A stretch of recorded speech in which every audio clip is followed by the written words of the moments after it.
Welcome to Blizzard Fire. We hope this video helps fire up your solution.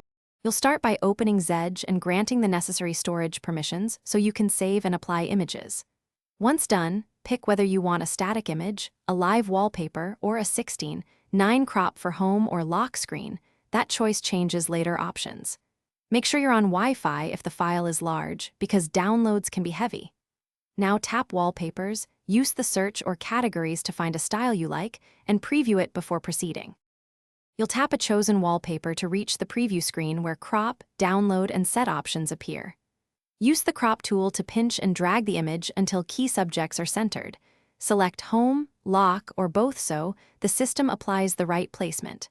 For live wallpapers, inspect the animation settings and note any battery trade-offs, because live backgrounds may consume more power. Once you're satisfied with framing, hit Set, but don't finalize until you confirm the next dialog options. You'll confirm the set action in the system dialog that appears. Make sure to allow any overlay or permission prompts so the wallpaper can be applied. If it fails, clear Zedge's cache and settings, restart the device, and try again. That resolves most hiccups.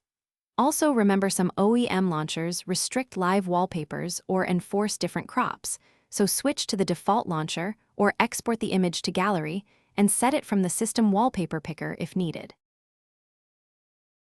Thanks for watching. If you found this helpful, don't forget to like and subscribe.